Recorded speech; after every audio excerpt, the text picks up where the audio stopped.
On vous souhaite la bienvenue, mesdames, messieurs, à Question d'argent. Bien, les PME canadiennes ont de plus en plus tendance à s'étendre au-delà des frontières pour s'agrandir et rester compétitifs aussi. Bien, un récent sondage commandé par Regus indique que près de la moitié des petites entreprises prévoient s'implanter sur de nouveaux marchés l'année prochaine. L'Amérique du Nord est bien sûr la destination la plus populaire, on comprendra pourquoi, mais il y a aussi l'Europe qu'il ne faut pas oublier, également la Chine qui attire de plus en plus les dirigeants d'entreprise. Eh bien, on en parle avec Bruno Desrosiers, le directeur régional de Regus Canada. On le rejoint à Toronto. Monsieur Desrosiers, bonjour. Bonjour, M. Gagnon. C'est une excellente nouvelle, ça, que nos PME regardent ailleurs, là. Mais c'est encourageant parce que ça nous dit que, bon, après 4 ans de morasse économique, les gens commencent à penser, OK, donc c'est quoi la prochaine étape? On a un petit peu d'argent en réserve. Qu'est-ce qu'on fait avec ça? Et où est-ce qu'on veut aller maintenant? C'est essentiel si elles veulent demeurer compétitives et poursuivre leur croissance d'aller à l'extérieur? C'est absolument nécessaire pour plusieurs de ces...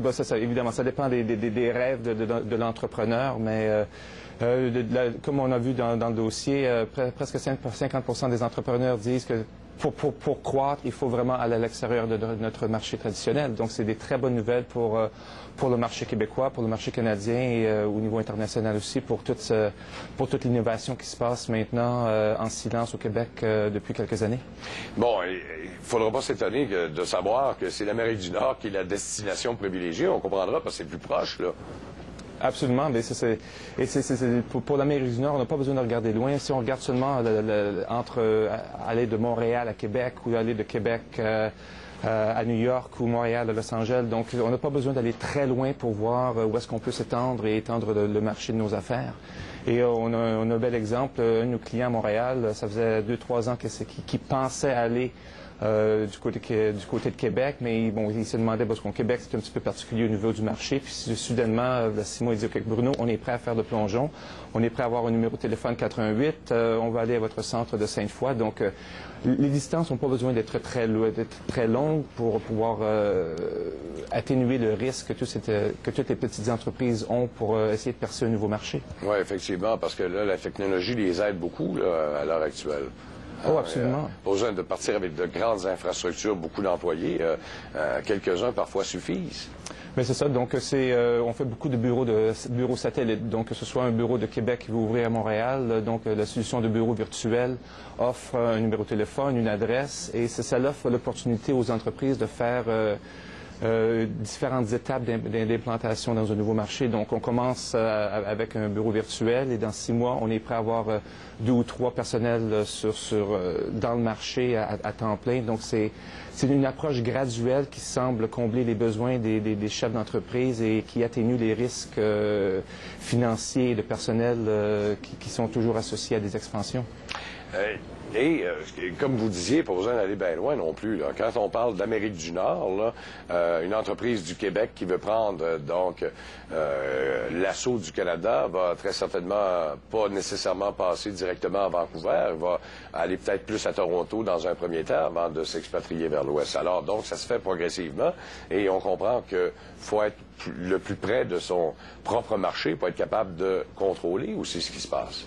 Oh, absolument. C'est une des choses qui tient les gens d'affaires réveillés la nuit. Donc, c'est quoi mes risques financiers? Comment que je bâtis une image à l'extérieur de mon marché traditionnel? Et évidemment, c'est au niveau de la main-d'œuvre, le recrutement, qu'est-ce qu'on fait avec ça? Donc, si la solution qu'on peut offrir atténue les inquiétudes des gens d'affaires, c'est une des bonnes choses qu'on peut faire pour eux. Bon, alors, l'émergence de l'Europe et de la Chine, c'est 2 marchés qui ont un potentiel très important. Et là, parfois, on oublie aussi l'Inde, parce qu'on fait de plus en plus de voyages ici au Québec, des voyages d'affaires vers l'Inde.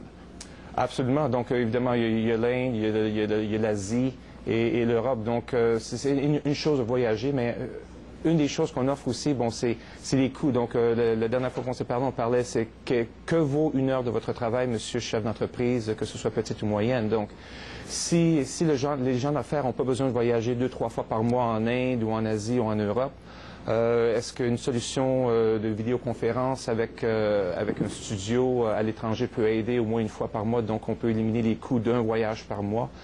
Et on peut ainsi d'utiliser les ressources locales, parce que, bon, évidemment, on a 1200 locations dans 95 pays. Donc, de faire un appel conférence, vidéoconférence avec un centre à Calcutta ou à Mumbai, bon, ça, c'est très pratique parce qu'on a les gens qui sont locaux, qui parlent le langage, qui connaissent la culture, qui peuvent aider les gens d'affaires de Montréal ou de Québec à s'implanter efficacement dans un marché nouveau pour eux.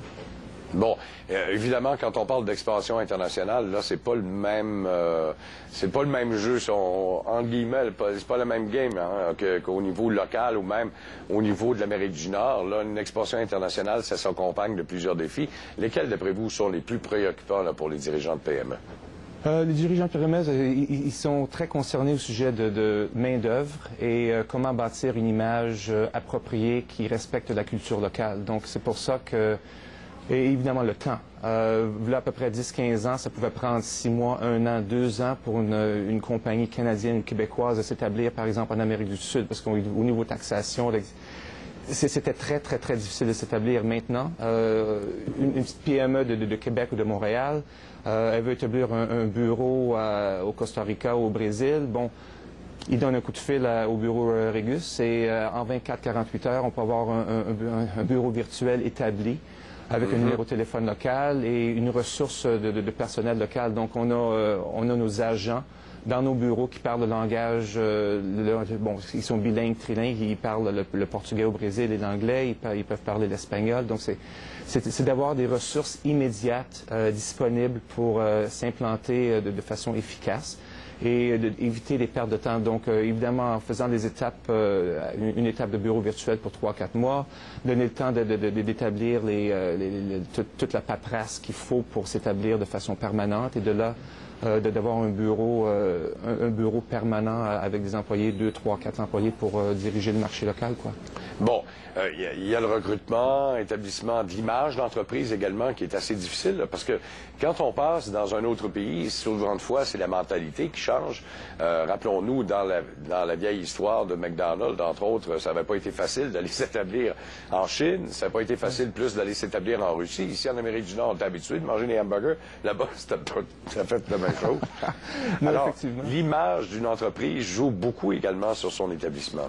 Oh, absolument. Et c'est pour ça que d'avoir accès aux ressources de nos bureaux à l'étranger, ça permet aux petites et moyennes entreprises de vraiment pouvoir avoir un goût de comment ça va se passer et de là déterminer, bon, est-ce qu'on continue ou est-ce qu'on aborde. Donc, au lieu de dépenser des centaines de milliers de dollars à avoir des bureaux permanents dès le début, d'avoir une approche progressive. On commence avec un bureau virtuel et de tester le marché à petits pas. Ça rend les chances de succès beaucoup plus réelles pour ces entreprises-là. Bon, l'autre barre aussi, il y a la gestion des risques qui n'est pas tout à fait la même, là, et même presque la moitié de ceux qui ont été interrogés le voient comme un des principaux risques quand on va s'établir à l'étranger, parce que ce risque-là n'est pas le même que chez nous, parce que c'est beaucoup plus loin, là. C'est difficile d'avoir un regard clair. Oh non, absolument. Et c'est un des problèmes. Bon, ça garde les gens éveillés la nuit. Bon, combien d'argent je vais dépenser? Et si j'ai trouvé une très, très, très bonne ressource, par exemple, une belle ressource au Costa Rica versus la Colombie. Donc, qu'est-ce qu'on fait avec ça? Bon, donc, comment qu'on avance tout ça? Très bien, M. Desrosiers. Merci beaucoup encore une fois. Mais ça fait plaisir, M. Gagnon.